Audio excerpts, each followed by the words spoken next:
சான்றோர் பெருமக்களே, உங்கள் அத்துணை பேர் பாதத்திற்கும் கோவையிலிருந்து கொண்டு வந்த பருத்தி பூவை காணிக்கையாக கொடுப்பதிலே நான் மகிழ்ச்சி கொள்கின்றேன். நடுவர் அவர்களே, எத்தனையோ மனம் வீசக்கூடிய மலர்கள் இருக்கும் பொழுது வாசமே இல்லாத பருத்தி பூ எதற்கு என்ற ஒரு கேள்வி வரலாம். மற்ற மலர்கள் எல்லாம் காலையில் மலரும், மாலையில் வாடிவிடும். பருத்தி ஒன்றுதான் வெடித்து பஞ்சாகி நூலாகி உலக மக்களின் மானத்தை காக்கின்ற ஆடையாக மாறுவதால் அதை அத்துணை பேர் பாதத்திற்கும் சமர்ப்பித்து, நடுவர் அவர்களே, ஒரு நல்ல தலைப்புங்க. மகிழ்ச்சியான வாழ்க்கை அந்த காலத்திலா இந்த காலத்திலா, இதுதான கேள்வி. நாங்க அந்த காலம் அப்படின்னு பேசுறதுனால இந்த காலத்துக்கு நாங்க எதிரி இல்லைங்க. ஏன்னா குகையில் வாழ்ந்த மனிதன் எல்லாம் இன்று கூகுள்ல வாழ்ந்துட்டு இருக்கிறான். இலைதலைகளை கட்டி கொண்டிருந்தவன் எல்லாம் இன்று இன்டர்நெட்டிலே ஆடைகளை ஃபேஷன் டிசைன் அப்படின்னு வடிவமைச்சு கட்டுறான். காடுகளில் வாழ்ந்து கொண்டிருந்தவன் எல்லாம் இன்று கம்ப்யூட்டரில் வாழ்ந்துட்டு இருக்கிறான். நடுவர் அவர்களே, நாங்க இந்த காலத்துக்கு எதிரிகள் கிடையாது. ஏன்னா இது 21ஆம் நூற்றாண்டு, விஞ்ஞான கண்டுபிடிப்புகளுடைய நூற்றாண்டு. மனிதன் ரொம்ப சிந்திக்க ஆரம்பிச்சுட்டான். அவன் சிந்தனைனால சிந்தனை சாதாரண சிந்தனை இல்லைங்க நடுவர் அவர்களே. சமீபத்துல ஒரு சம்பவம் நடந்தது. திருச்சியில சத்திரம் பஸ் ஸ்டாண்ட்ல லலிதா ஜுவல்லரியில ஒருத்தன் திருடிட்டான்.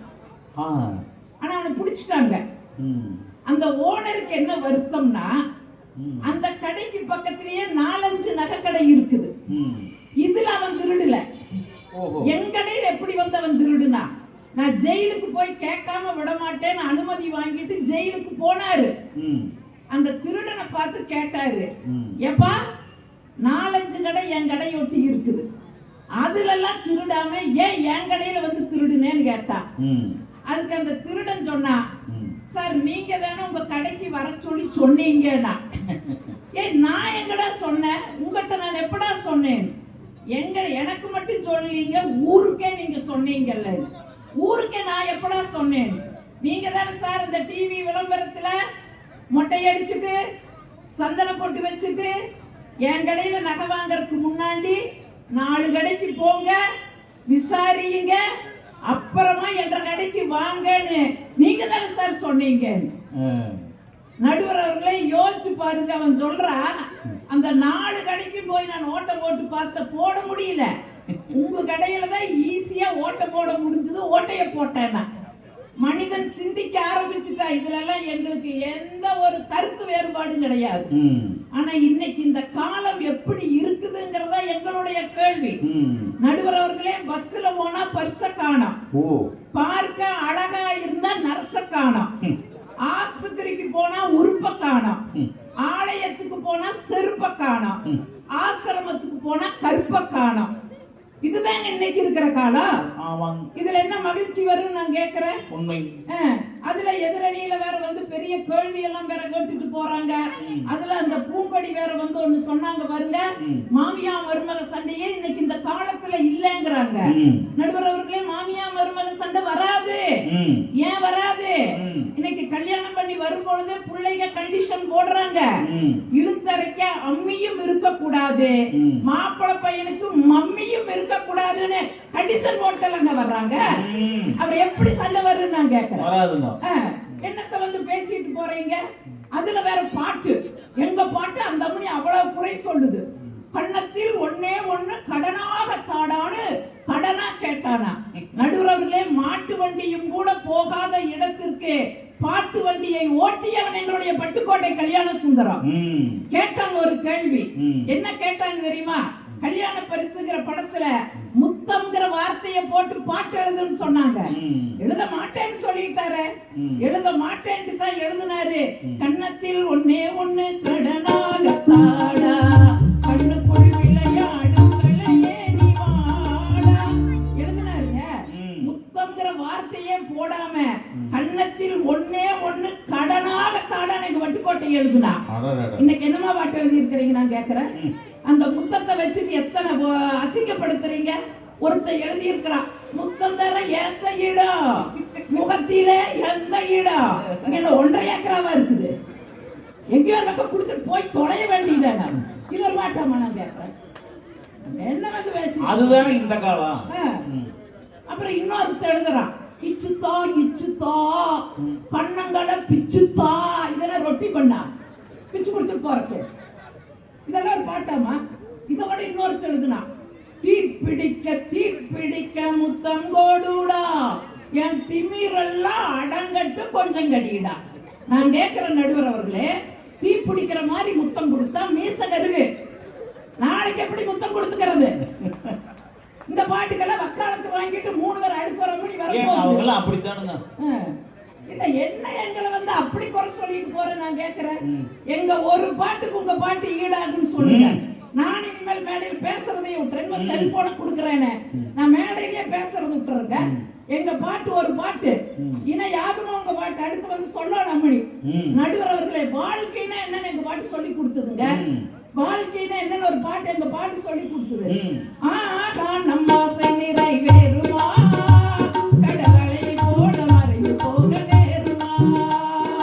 ஆஹா நம்ம ஆசை நிறைவேறுமா, கடலை போல மறைந்து போக நேருமா.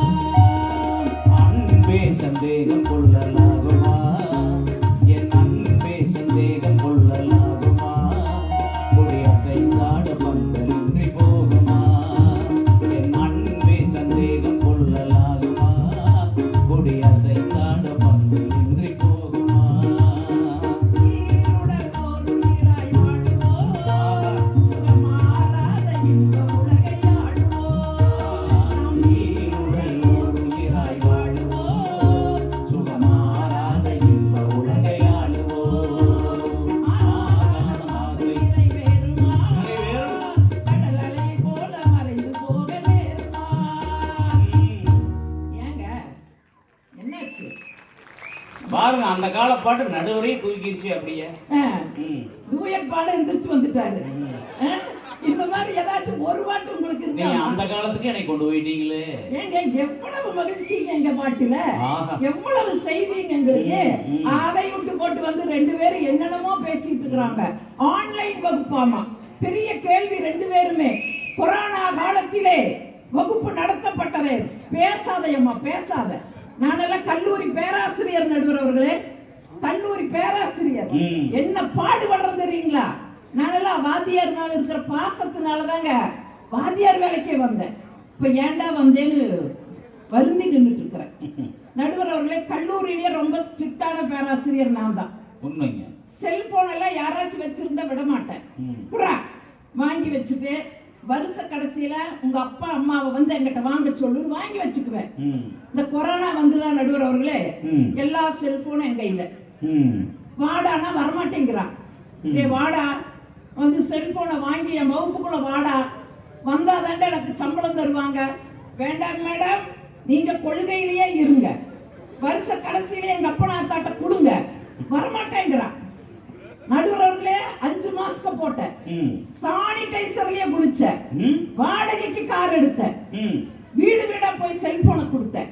டேய் என் வகுப்புக்குள்ள வாடா, டேய் என் வகுப்புக்குள்ள வாடா. வந்துட்டான் நடுவர் அவர்களே.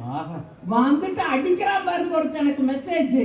எந்த செல்போனை வைத்திருந்தால் வகுப்புக்குள் விடமாட்டாய் என்று சொன்னாயோ, அந்த செல்போன் மூலம்தான் உன்னுடைய வகுப்பை நான் அட்டெண்ட் செய்து கொண்டிருக்கிறேன்.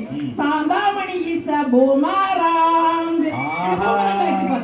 ஓஹோ, என்ன வருத்தத்துல நான் உட்கார்ந்துட்டு இருக்கிறேன். இங்க வந்து ஆன்லைன் வகுப்புல கிளாஸ்ல வந்தாங்களா? ஒண்ணு இல்லைங்க, போன வாரம் இன்டர்னல் எக்ஸாம் நடுவரவர்களே, பேப்பரை திருத்தி கையில குடுக்கறேன். எல்லா பெண் பிள்ளைகள் இங்க வந்தது, அத்தனை பெண் பிள்ளைகள் பாத்தீங்கல்ல, விரல் விட்டு என்ற மாதிரி தான் 2-3 பசங்க தான் வந்தாங்க பரிசு வாங்கறதுக்கு. பெண் பிள்ளைகள் பார்த்தா எல்லாம் 95, 98, 97 எல்லாம் மார்க். அமுதான ஒரு பிள்ளை 98 வாங்கிட்டான், அழுகிறான். ஐயா வகுப்புல முருகேச 2 மார்க் வாங்கி இருக்கிறான். சிரின்னு சிரிக்கிறான். அழுக வேண்டியது சிரிக்குது, சிரிக்க வேண்டியது அழுகுது.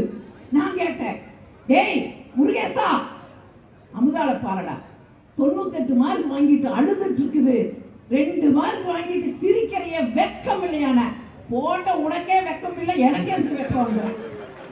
ஆசிரியர்கள் படுற பாடு. இந்த அம்மா என்னமா வந்து ஆன்லைன் வகுப்பு, இன்னைக்கு வகுப்பு சிறப்பா நடத்திக்கிட்டு இருக்கிறாங்கன்னு. அதுல இன்னொருத்தர் என்னமா இளைஞர்களா நீங்க என்னமோ அந்த அழியை உங்களுக்குங்க யாராச்சும் மேக்கப் போட்டு வந்தா கொஞ்சம் கிடுகிடுகிடு நீங்க 1000 நடுவுறவங்க இழுக்குதுங்களே. வீட்டுல சொல்லி வைக்கிற இருங்க என்ற மாகட்டம்.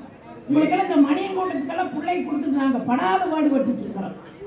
அது என்னமோ அப்படியே ஒரு கிடுகிடுப்பா இருக்குதா? அது 2 பிள்ளைக்கு கல்யாணம் பண்ணி பேரம்பேத்தி எடுத்துட்டு உட்காந்துருக்கிறான் என்ற தம்பி. அவன் இளைஞன். இதெல்லாம் வந்து ஒரு பேச்சு நீங்க சொல்லிட்டு இருக்கிறீங்க. நான் ஒண்ணு கேட்கிறேன் நடுவர் அவர்களே, அன்னைக்கெல்லாம் ஏதாச்சும் ஒண்ணு நடந்ததுன்னா நாங்க பெரியவங்கால விழுந்து ஆசீர்வாதம் வாங்கி அவர்களுடைய போதனையால் தான் நாங்கள்லாம் இன்னைக்கு சாதனை படைச்சிருக்கிறோம். இன்னைக்கு அந்த பெரியவங்களுக்கு மரியாதை கிடைக்குதா? இன்னைக்கு இந்த சமுதாயத்துல ஒரு அம்மா அவங்க அப்பா வந்திருந்தாரு. ஏய் அப்பா வந்திருக்கிறாரு தம்பி, காலில் போய் விழு. நான் ஏன் விழணும்? என்ன பெற்றிருக்கிறாருடா, அப்ப நீ விழு, என்னைய விழு வைக்கிறேன். ஏய் காசு கொடுப்பாருப்பா. முதல்ல அதைய சொல்லமான்னு ஓடி போய் விழுந்தா. அவர் ஒரு 10 ரூபாயை எடுத்து நீட்டினாரு. வாங்கி இப்படி அப்படின்னு பார்த்து அந்த அம்மா மூஞ்சிலேயே போட்டுட்டு இந்த 10 ரூபாய்க்கு அந்த ஆடுகால நீ உழுக வச்சுட்டியான்ட்டு போறானுங்களே. மரியாதை இல்லைங்க இன்னைக்கு பெரியவங்களுக்கு. ஒண்ணு இல்லை, என் தம்பி மகன் ஒரு போன் அடிச்சா. அத்த எங்க இருக்கீங்க? வீட்டுல தாங்க இருக்கிறேன். அதை விடுங்கத்த. பேஸ்புக்ல இல்ல, வாட்ஸ்அப்ல இல்ல, ட்விட்டர்ல இல்ல, வைங்க போனேன்ட்டா. பேஸ்புக்ல இருக்கிறியா, வாட்ஸ்அப்ல இருக்கிறியா, ட்விட்டர்ல இருக்கிறியான்னு கேட்ட பையன் நல்லா இருக்கிறீங்களான்னு ஒரு வார்த்தை கேட்கலீங்க. ஒரு வார்த்தை கேட்கல. இன்னைக்கு உறவுகள் அறியாத வாழ்க்கை வாழ்ந்து கொண்டு இருக்கிறோம். அதுல என் தம்பி ஒண்ணு சொன்னா பாருங்க நடுவர் அவர்களே, அன்னைக்கு 10க்கு 10 ஒரே அறையில என் பாட்டி 10 பிள்ளைய பெத்தாளுங்களே. நடந்ததா இல்லையா இந்த மண்ணுல? உண்மை. 10க்கு 10 ஒரே அறை, அதுல 10 பிள்ளைய பெத்தா. இன்னைக்கு ஒத்த பிள்ளைக்கு வழி இல்லாம கருத்தரித்தல் மையத்தை நாடி போயிட்டு இருக்குதே இந்த சமூகம். இது மகிழ்ச்சியான கேட்கிறேன் நான். அதுல பெருமையா வேற சொல்றேன். 12 பிள்ளைக்கு பேர் வச்சுட்டாங்களா, 13க்கு பேர் இல்லையா? நான் கேட்கிற ஒத்த பிள்ளைய பெறுவது பெருமைன்னு பேசிட்டு இருக்கிறையே நடுவர் அவர்களே. அந்த ஒத்த பிள்ளை ஒரு ஆம்பளை பையனா இருந்ததுன்னு வைங்க, நாளைக்கு அவனுக்கு கல்யாணம் ஆகி குழந்தை பிறந்துச்சுன்னா அவனுக்கு பிறக்கிற குழந்தைக்கு அத்தைங்கிற உறவு அத்து போச்சுங்களே. அத்தைங்கிற உறவு இல்லை இல்ல. அதே ஒரு பெண் பிள்ளையா இருந்துச்சு, அதுக்கு கல்யாணம் ஆகி குழந்தை பிறந்துச்சுன்னா தாய் மாமன்கிற உறவு இல்லாம போச்சே. இன்னைக்கு இந்த காலத்துல உறவுகளுக்கு போயிட்டு இருக்குது. என்ன வந்து பேசிக்கிட்டு இருக்கிற? செல்போன் பரம்பொருளாமா நடுவர் அவர்களே. அன்னைக்கெல்லாம் வீட்டுல ஒரு சண்டைன்னு வைங்க, பிள்ளைகள் தாங்க சண்டையை தீர்த்து வைப்பாங்க. அன்னைக்கு எங்கேயோ எசக்கு பிஸ்க சண்டை வந்து கண்ணத்துல ஒரு அறை விட்டுட்டாரு அந்த மனுஷன். உடனே இந்த அம்மாவுக்கு கோபம் வந்து நான் சோறாக்க மாட்டேன்னு போய் படுத்துடுது. அவரும் பார்த்துட்டு கிளம்பி வேலைக்கு போயிட்டாரு. நேரமாக இந்த அம்மாளுக்கு பொறுக்கல. ஐயோ அந்த மனுஷன் பசி தாங்க மாட்டானே, ஐயோ அந்த மனுஷன் பசி தாங்க மாட்டானேன்னு சொல்லி சோத்தாக்கி வச்சுட்டு புள்ளகிட்ட சொல்லிட்டு போய் பப்பமா தான் திங்க சொல்லுன்னு போய் படுத்துடுது. அவர் வந்தாரு. புள்ள சொல்லுச்சு, அப்பா வாங்கப்பா சாப்பிடலாரு. அம்மா சாப்பிட்டாளா கண்ணு? இல்லையப்பா எனக்கு வேண்டாம் தங்கோ, நீங்க சாப்பிட்டு படுங்கோன்னாரு. அந்த புள்ள விடல. வாப்பா நான் ஜோறு போடுற வாப்பா, நான் ஜோறு போடுற வாப்பான்னு கையை பிடிச்சி கூப்பிட்டு வந்து ஒரு பொட்ட புள்ள ஒரு தட்டம் எடுத்து சோத்தை போட்டு குழம்பு ஊற்றி அப்படியே அந்த பிஞ்சு கையில பிசைஞ்சு இந்தப்பா சாப்பிடுப்பா சாப்பிடுப்பான்னு ஊட்டி விடும் போது நடுவர் அவர்களே, அன்னைக்கு ஒவ்வொரு ஆண்களுடைய கண்களிலும் கண்ணீர் வரும் பாருங்க. அத்தா எங்க அம்மா செத்து போயிட்டான்னு நினைச்சனாத்தா, இல்லையாத்தா உன்ற வடிவுல உசுரோட இருக்கிறா என்ற குலதெய்வமே நீதான் சொல்லி சொன்ன காலம் அந்த காலம்ங்க. சண்டையை பிள்ளைகள் தீர்த்து வைப்பாங்க. இன்னைக்கு என்ன பண்ணுதுங்க? நீ சொன்ன பரம்பொருள் 4 பேர் இருந்தா 4 பேர் டெய்லி பரம்பொருள். 4 ஸ்விக்கியில் ஆர்டர் பண்ணுது, ஜொமேட்டோவில் ஆர்டர் பண்ணுது, அது வாங்கி தின்னுட்டு அது போயிட்டு இருக்குது. என்னையா வாழ்க்கை வாழ்ந்துட்டு இருக்கிறோம்? இது பேருக்கு வாழ்க்கை, இதுக்கு பேர் மகிழ்ச்சி. என்னங்க வந்து பேசிக்கிட்டு இருக்கிறீங்க? இன்னைக்கு அதுல ஒண்ணு வேற சொல்றாங்க, பெண் பிள்ளைகள் எல்லாம் கேட்கறான் பாருங்க. இன்னைக்கெல்லாம் அன்னைக்கு எங்க பாட்டியாத்தா ஊட்டுட்டு வரலையா? இன்னைக்கு 4 பெண்கள் நைட்டு நள்ளிரவானாலும் மேடையில வந்து உட்கார்ற அளவுக்கு எந்த காலம் உங்களுக்கு வசதியை கொடுத்ததுன்னு கேட்டாங்களே. ஏதோ எங்க 4 பெண்களை வச்சுட்டு நீங்க தீர்மானம் பண்ணாதீங்க. 4 பெண்களை வச்சுக்கிட்டு இந்த காலம் மகிழ்ச்சின்னு தயவு செய்து நீங்க தீர்மானம் பண்ணாதீங்க. இன்னைக்கு நான் கேட்கிற பெண் பிள்ளைகளை பெண் பிள்ளையா பாக்குறீங்களா ஐயா? பெண்களை பார்த்துட்டு இருக்கிறீங்களா? நடுவர் அவர்களே, சினிமாக்காரனுக்கு பெண் ஒரு மோக பொருள், டிவி காரனுக்கு பெண் ஒரு விளம்பர பொருள், பத்திரிகைக்காரனுக்கு அவள் ஒரு விளம்பர பொருள், கவிஞர்களுடைய பார்வையிலே அவள் ஒரு கவிதை, பத்திரிக்கை பக்கத்து வீட்டுக்காரனுக்கு அவள் ஒரு வதந்தி, ஜவுளி கடைக்காரனுக்கு ஒரு பெண் ஆடி தள்ளுபடி, நகை கடைக்காரனுக்கு ஒரு பெண் அச்சய திதி, வீட்டுல சுமை, புகுந்த வீட்டுல சுமை தாங்கி, பிள்ளைகளுக்கு காமெடி பீஸ், பிள்ளைகளுக்கு அவள் ஒரு காமெடி பீஸ், புருஷனுக்கு அவகடக்கா லூசு, காதலனுக்கு பிடிச்சிருந்தா ஆசையா பாக்குறா, இல்லைன்னா ஆசிட் ஊத்தி பாக்குற காலமா இந்த காலம் மாறி போயிருக்குதே. எங்கம்மா விட்டு கொடுத்து வாழ்றீங்க? நடுவரவர்களே, அன்னைக்கெல்லாம் கருப்போ சிவப்போ, நெட்டையோ குட்டையோ, உயரமோ குட்டமோ, எப்படி இருந்தாலும் நாங்க மொட்டையோ சொட்டையோ எப்படி இருந்தாலும் நாங்க கட்டிக்குவோம். ஏன் ஒண்ணு இல்லைங்க, நான் கொஞ்சம் வாய் பேசுறேன்னு எங்க அம்மாளுக்கு ஒரு பயம்.